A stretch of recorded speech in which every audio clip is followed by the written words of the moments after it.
12 अप्रैल 2017 अफगानिस्तान। एक कमरे में एक ऐसी खुफिया मीटिंग हो रही थी जिसका मकसद सिर्फ और सिर्फ एक था, हिंदुस्तान की धरती को खून से लाल करना। इस कमरे में पाकिस्तान की आईएसआई, टीटीपी, तहरीके तालिबान पाकिस्तान और आईएसआईएस की टॉप लीडरशिप एक साथ बैठी थी।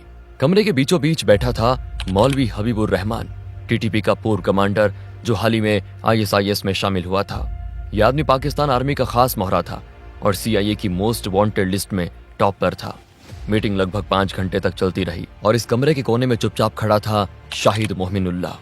वो मौलवी हबीब के सारे अकाउंट्स और फंडिंग को संभालता था। सुबह के लगभग 10 बजे शाहिद अफगानिस्तान के कंधार शहर पहुंच चुका था। वो एक छोटे से क्लिनिक के बाहर आकर रुक गया। करीब 10 मिनट तक आसपास नजर रखने के बाद जब उसे तसल्ली हो गई कि रास्ता साफ है तो वो तेजी से क्लिनिक के अंदर घुसा और दरवाजा अंदर से लॉक कर दिया।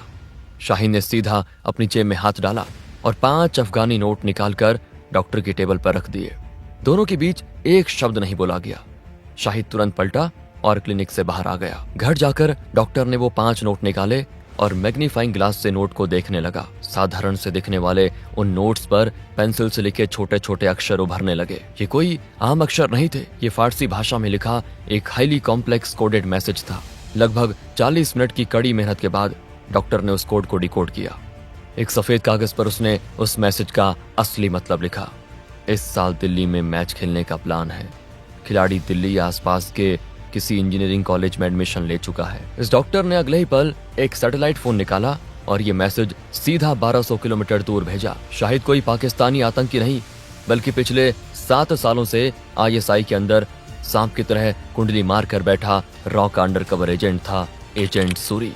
और वो कांदार का डॉक्टर रॉ का ही एक स्लीपर एसेट था। दोस्तों, इस वीडियो में हम आपको बताएंगे कि कैसे रॉ ने एक फेल्ड यूपीएससी स्टूडेंट की मदद लेकर उस आतंकी को पकड़ा जो दिल्ली में तबाही मचाने वाला था। कैसे रॉ ने खुद उस आतंकवादी को आरडीएक्स बॉम्ब देकर उसे अपने जाल में फंसाया। यह था रॉ का सीक्रेट ऑपरेशन वुल्फ हंट। 15 अप्रैल 2017 रॉ हेडक्वार्टर्स न्यू दिल्ली। एक सीनियर रॉ ऑफिसर जिनका कोड नेम माथुर था सीधे रॉ चीफ अनिल दसमाना के केबिन में गए। माथुर ने अनिल दसमाना से कहा, वो दिल्ली में है सर, वो दिल्ली में घुस चुका है।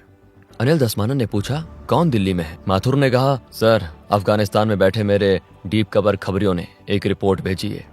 आईएसआई ने बेहद खतरनाक और वेल ट्रेंड आतंकवादी को फंड किया है और वो आतंकवादी इस वक्त दिल्ली में है। वो एक स्टूडेंट के भेस में किसी कॉलेज में पढ़ाई करने के बहाने यहाँ पहुंच चुका है। अनिल दसमाना ने पूछा, उसका नाम, उसकी शक्ल, कोई पासपोर्ट डिटेल, हमें उसके बारे में क्या क्या पता है? माथुर ने सिर झुका लिया और निराशा भरी आवाज में बोले, कुछ नहीं सर, हमें बस इतना पता है कि वो एक अफगान स्टूडेंट बनकर आया है। माथुर, तुम्हें अंदाजा है तुम कह क्या रहे हो? इस वक्त दिल्ली में 15,000 से ज्यादा अफगानी स्टूडेंट्स पढ़ाई कर रहे हैं। ये तो घास के बड़े ढेर में एक छोटी सी सुई ढूंढने से भी ज्यादा मुश्किल है।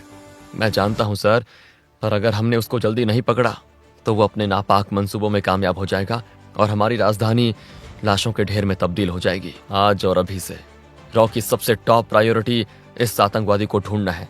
इस मिशन का नाम होगा ऑपरेशन वुल्फ हंट। माथुर, मुझे रिजल्ट चाहिए और वो भी जल्दी। ऑपरेशन वुल्फ हंट शुरू हो चुका था।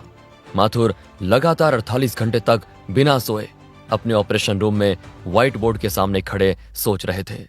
तभी उनके दिमाग में एक चिंगारी चली। उन्होंने खुद से कहा, अगर वो अफगानिस्तान से दिल्ली आया है और एक बड़ा अटैक प्लान कर रहा है तो उसे एक्सप्लोजिव्स और लॉजिस्टिक्स के लिए पैसे चाहिए होंगे। उसके आका उसे कहीं ना कहीं से ब्लैक मनी भेज रहे होंगे। फंडिंग को ट्रैक करने के लिए रॉ एजेंट शैलेश अय्यर को चुना गया। माथुर ने तुरंत शैलेश को बुलावा भेजा। इसके साथ ही माथुर को यह भी एहसास था कि उन्हें ग्राउंड पर एक फील्ड एजेंट की जरूरत है। इस काम के लिए उन्होंने रॉ के सबसे तेज और चालाक एजेंट को चुनना तय किया, जिसका नाम था अजय श्रीवास्तव। माथुर अजय और शैलेश से मिले। माथुर ने शैलेश से कहा, शैलेश, कैसे भी करके तुम्हें फंडिंग को ट्रैक करना है। मुझे एक पतली सी डोर चाहिए जो हमें इस आतंकवादी तक लेके जाए। माथुर ने फिर अजय की तरफ देखा और कहा, अजय, तुम्हारा काम है दिल्ली में हर उस अफगानी स्टूडेंट के बारे में अंडरग्राउंड खबर निकालना जिसने पिछले 3 से 4 महीनों में यहाँ एडमिशन लिया हो। इसके बाद अजय और शैलेश अपने अपने काम पे लग गए। दिन हफ्ते में बदलने लगे और हफ्ते महीनों में। रॉ के ऑफिसर्स दिन रात एक कर रहे थे, लेकिन उन्हें सिर्फ और सिर्फ नाकामी मिल रही थी। एक दिन की बात है, शैलेश को उसका जूनियर कंप्यूटर में एक ट्रांजैक्शन दिखाता है।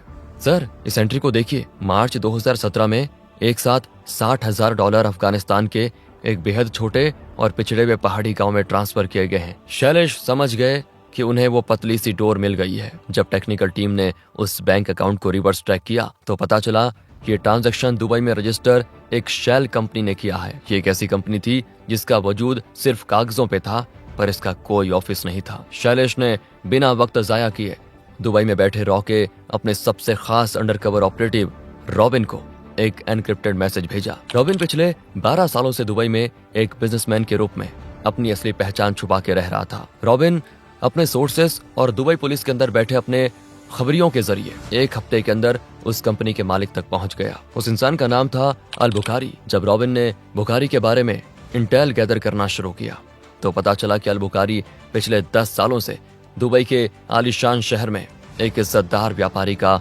नकाब पहने हुए था, पर असल में वो आईएसआई और टेररिस्ट्स का एक बहुत बड़ा फाइनेंसियर था। रॉबिन की लगातार निगरानी ने एक बेहद खास बात पकड़ ली थी। बुखारी को ब्रेन ट्यूमर था और इस बीमारी की वजह से वो हर हफ्ते दुबई के मशहूर राशिद हॉस्पिटल में अपना सिटी स्कैन और चेकअप करवाने जाता था। रॉबिन ने पता लगाया कि सिटी स्कैन वार्ड में एक इंडियन ओरिजिन की नर्स काम करती है। रॉबिन ने उस नर्स को अप्रोच किया, उसे इंडिया में एक सेफ फ्यूचर और एक बेहद ही अच्छी नौकरी देने का लालच किया, वो भी सरकारी। देशभक्ति और बेहतर भविष्य के लालच ने उस नर्स को रॉ का एसेट बना दिया। अगले हफ्ते जब बुखारी अपने बॉडीगार्ड्स के साथ राशिद हॉस्पिटल पहुंचा तो वार्ड के अंदर उसने अपने सारे मेटल के आइटम्स, अपना वॉलेट और अपना हाई एंड एनक्रिप्टेड फोन उस नर्स की ट्रे में रख दिया। बुखारी सिटी स्कैन मशीन के अंदर लेट गया और जैसी मशीन की आवाज चालू हुई उस नर्स ने सफाई से बुखारी का फोन गायब कर दिया और एक डमी फोन वहां पे रखा और पिछले दरवाजे से हॉस्पिटल से निकल गई। वो सीधे दुबई में मौजूद रॉ के एक सेफ हाउस पहुंची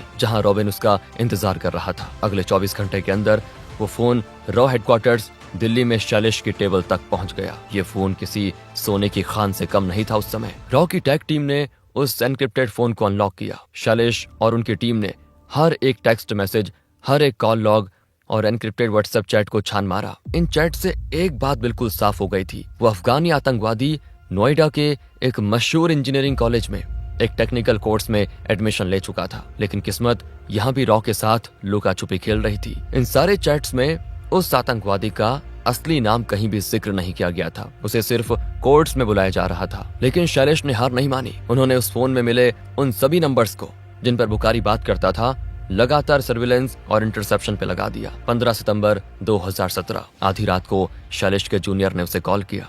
सर, जल्दी हेडक्वार्टर्स आइए, हमें जैकपॉट मिला है। शैलेश ने अपनी गाड़ी सड़कों पर उड़ा दी और 15 मिनट में हेडक्वार्टर्स पहुंच गए। जूनियर ने एक ऑडियो फाइल प्ले की। ये एक इंटरसेप्टेड फोन कॉल थी। एक नंबर उस अफगानिस्तान के छोटे से पहाड़ी गांव का था जहां $60,000 भेजे गए थे और दूसरा नंबर उस नोएडा के कॉलेज के आसपास के सेल टावर पर पिंग कर रहा था। ऑडियो शुरू हुई। मेले की सारी तैयारी हो गई है क्या? सामान मिल गया? आप निश्चित रहिए, इस बार मेले में देखना बहुत ज्यादा भीड़ होगी और मैं वादा करता हूँ इस बार काफी लोगों की टिकट कटेगी। बस सामान आते ही काम तमाम। शैलेश ने ऑडियो सुनते ही कहा, यही है वो। Track the exact location of this phone. अगले 15 मिनट में रॉ ने उस फोन नंबर की सारी हिस्ट्री और डेटा निकाल दिया। आतंकवादी का नाम था उजैर काफी। अब रॉ के पास उसकी फोटो, उसकी बैंक डिटेल्स और उसके इंजीनियरिंग कॉलेज के कोर्स की डिटेल्स सब कुछ थी। माथुर और शैलेश ने ये सारी इंटेलिजेंस रॉ चीफ दसमाना को दी। दसमाना ने रिपोर्ट पढ़कर कहा, हम इसे डायरेक्ट तो नहीं उठा सकते। अगर हमने इसे किडनैप कर लिया तो इंटरनेशनल ह्यूमन राइट्स वाले बवाल खड़ा कर देंगे कि हमने एक मासूम अफगानी स्टूडेंट को गायब कर दिया। हमारे पास कोई फिजिकल एविडेंस नहीं है उसके इरादों का। इसके बाद माथुर और शैलेश ने एक बेहद रिस्की प्लान बनाया। प्लान ये था कि एक ऐसे भरोसेमंद लड़के को ढूंढा जाए जो बिल्कुल एक आम बच्चे की तरह दिखे और जो दोस्ती के बहाने उजैर के दिल में जगह बनाए। शैलेश ने यूपीएससी एस्पिरेंट्स का डेटाबेस खंगाला, क्योंकि जो लोग देश की सबसे बड़ी सिविल सर्विस का सपना देखते हैं उनमें देश के लिए कुछ कर गुजरने का जुनून जरूर होता है। उन्होंने ऐसे लड़कों की लिस्ट बनाई जो हाल ही में यूपीएससी इंटरव्यू तक पहुंचे थे लेकिन फाइनल सिलेक्शन में फेल हो गए थे। आईबी और रॉ के एजेंट्स ने सरकारी नौकरी का बहाना बनाकर करीब 100 से ज्यादा लड़कों का सीक्रेट मॉक इंटरव्यू लिया। इन सब में शैलेश की निगाह एक 23 साल के लड़के पर अटक गई। उसका नाम था सोहेल खान। सोहेल दिल्ली के चांदनी चौक इलाके का पढ़ा लिखा सुलझा हुआ लड़का था। जब शैलेश ने सोहेल को अकेले में बुलाया और उसके सामने अपना असली रॉ आइडेंटिटी कार्ड रखा तो सोहेल हैरान रह गया। शैलेश ने सीधे शब्दों में कहा, सोहेल ये कोई नौकरी नहीं है, ये देश के लिए एक मिशन है। सोहेल ने कहा, सर मुझे लगा मैं अपने देश के किसी काम का नहीं रहा। आज आप खुद मेरे पास चलकर आए हैं और मुझे भारत माता की सेवा करने का मौका दे रहे हैं। बताइए ना मुझे क्या करना है। सोहेल के इस जज्बे ने शैलेश के दिल को जीत लिया। शैलेश ने सोहेल को पूरा प्लान बताया। अक्टूबर 2017 नोएडा का वो मशहूर इंजीनियरिंग कॉलेज, एडमिशन बंद हुए महीनों बीत चुके थे जब शैलेश एक लोकल गार्डियन बनकर सोहेल को कॉलेज लेकर गए, लेकिन प्रिंसिपल ने एडमिशन करने से मना कर दिया। शैलेश फिर कहते हैं, प्रिंसिपल साहब मुझे पता है कि पिछले साल आपके कॉलेज के हॉस्टल से एक बहुत बड़ा ड्रग रैकेट पकड़ा गया था और वो पुलिस फाइल आज भी दबी हुई है। अगर आप चाहते हैं कि आपकी इज्जत और ये कॉलेज दोनों सलामत रहे तो फिर इस लड़के को ठीक उसी कोर्स और उसी सेक्शन में डालिए जहां उजैर गफी पढ़ रहा है। ये सुनते ही प्रिंसिपल का चेहरा सफेद पड़ गया। तब अचानक उसके डेस्क का लैंडलाइन बजा और लाइन पर दिल्ली के एक बहुत बड़े कैबिनेट मंत्री थे जिन्होंने उसे तुरंत कोऑपरेट करने का ऑर्डर दिया। प्रिंसिपल की बोलती बंद हो चुकी थी। अगले दिन सोहेल खान उस कॉलेज का ऑफिशियल स्टूडेंट बन चुका था। सोहेल का काम था उजैर से दोस्ती बढ़ाना। उजैर जो पिछले कई महीनों से एक अनजान शहर में अकेला फील कर रहा था, उसे सोहेल जैसा एक लोकल और मददगार लड़का बहुत पसंद आया। सोहेल उसे कॉलेज की पढ़ाई में मदद करता, कभी अपने घर का बना खाना खिलाता। कुछ हफ्तों के बाद एक दिन कैंटीन में चाय पीते हुए उजैर ने सोहेल से कहा, भाईजान मैं इस हॉस्टल के बेकार माहौल से तंग आ चुका हूँ। तुम तो दिल्ली के हो, मुझे लाजपत नगर जैसी किसी अच्छी जगह पे कोई कमरा दिलवा दो ना। सोहेल बोला, अरे उजैर भाई इसमें कौन सी बड़ी बात है, अरे मैं आज ही आपके लिए एक बेहतरीन कमरा ढूंढवाता हूँ। सोहेल ने तुरंत ये खबर शैलेश और अजय को पास कर दी। अजय ने लाजपत नगर में एक ऐसा स्पेशल कमरा चुना जो हर तरफ से रॉ और दिल्ली पुलिस की निगरानी में रखा जा सके। उस कमरे की सड़क पर आने जाने वाले भाजी वालों से लेकर पास की चाय की टपरी वाले तक सभी के सभी आम भेस में अंडर कवर सिक्योरिटी फोर्सेस थे। उजैर को वो कमरा बड़ा पसंद आया। कमरे में आते ही उजैर अपने मंसूबों की आखिरी स्टेज पे पहुंच गया। रॉक इंटरसेप्टर्स ने एक बार फिर उजैर की अपने आकाओं के साथ कॉल रिकॉर्ड की। इस बार उसने कहा, मैंने मेले के लिए 3 टारगेट सेट किए हैं, IGI airport, Ansal plaza mall और एक बड़ी मार्केट। इनमें से किसी भी जगह हम बहुत बड़ा नुकसान कर सकते हैं, बस मुझे उस सामान की डिलीवरी दे दो। ये सुनते ही शैलेश ने एक शातिर चाल चली। 2 दिसंबर 2017 कमरे में सोहेल और उजैर बैठे बातें कर रहे थे। सोहेल ने अपने प्लान के मुताबिक चेहरे पे गुस्सा लाते हुए कहा, भाईजान मेरे जहन में आज भी आग लगी है। 2002 के दंगों में इन जालिमों ने मेरे मामू जान को जिंदा जला दिया था और इस नामुराद सिस्टम ने हमें आज तक इंसाफ नहीं दिया। मेरा खून खौलता है जब मैं इन लोगों को खुशी से जीते हुए देखता हूँ। सोहेल के अंदर ऐसी आग और सिस्टम के खिलाफ नफरत देखकर उजैर के अंदर का आतंकवादी जाग उठा। उसने सोहेल के कंधे पर हाथ रखते हुए कहा, सोहेल जहाँ इंसाफ नहीं मिलता ना वहाँ इंसाफ छीना जाता है।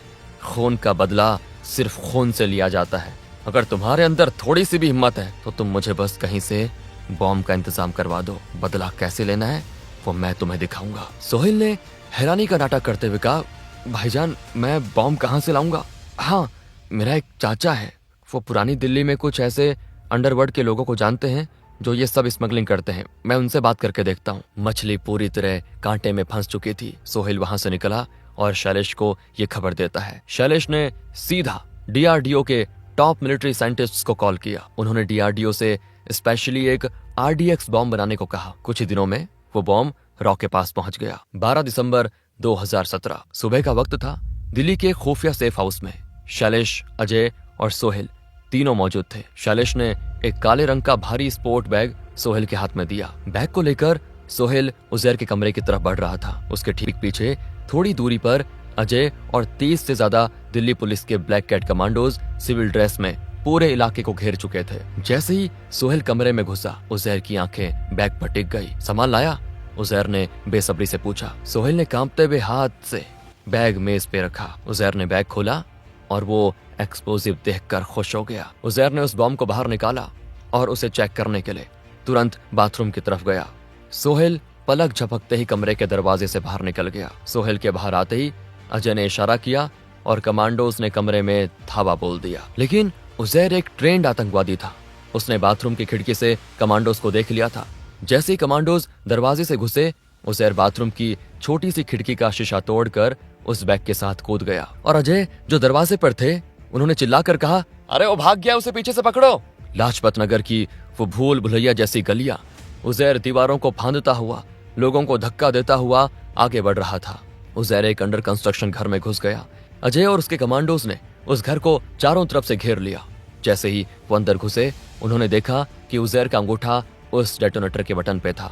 देखो, आगे मत बढ़ना वरना सब राख हो जाएगा, बता रहा हूं। उजैर गुस्से और खौफ से चिल्ला रहा था। उजैर को लगा अब कोई चारा नहीं बचा है। उसने आंख बंद करके बटन दबा दिया, पर कुछ नहीं फटा, कोई धमाका नहीं हुआ। उजैर ने हैरान होकर बॉम्ब को देखा और अजय ने उजैर को जोर का मुक्का मारा। धमाका सुनना था ना तुझे? ये ले। दरअसल वो बॉम्ब दिखने में, वजन में और केमिकल स्ट्रक्चर में बिल्कुल असली बॉम्ब जैसा था, लेकिन उसकी वायरिंग इस तरह से की गई थी कि उसका ट्रिगर और डेटोनेटर पूरी तरह डेड था। वो एक डमी आरडीएक्स था। उजैर को वहीं पे अरेस्ट कर लिया गया। ऑपरेशन वुल्फ हंट खत्म हो चुका था, सफल हो चुका था। रॉ ने एक अनजान आतंकवादी को उसके ही जाल में फंसाकर उसे रंगे हाथों पकड़ लिया। उजैर से ऐसी सख्त पूछताछ हुई कि उसने अपने सारे मास्टर्स के नाम उगल दिए। भारत ने ये सारी इंटेलिजेंस CIA और अमेरिकन फोर्सेस के साथ शेयर की। इस इंटेल के बेस पर यूएस फोर्स ने अफगानिस्तान के उन पहाड़ी इलाकों में उन आतंकवादी कैंप्स पर सर्जिकल स्ट्राइक्स की और उन सभी आतंकवादियों को उनकी सही जगह जहन्नुम पहुंचा दिया। वहीं सोहेल खान की इस साहस और बहादुरी को देखते हुए भारत सरकार ने उसे स्पेशल कोटा के तहत वही इज्जत की नौकरी दी जिसका उसने सपना देखा था। वो अपने देश के लिए एक असली हीरो बन गया। दोस्तों, अगर आपको वीडियो पसंद आई हो तो एक लाइक जरूर कीजिएगा, और अगर ऐसी इंटरेस्टिंग वीडियोस देखना चाहते हैं तो चैनल को सब्सक्राइब करना ना भूलें। मिलते हैं अगली वीडियो में, तब तक के लिए जय हिंद, जय भारत।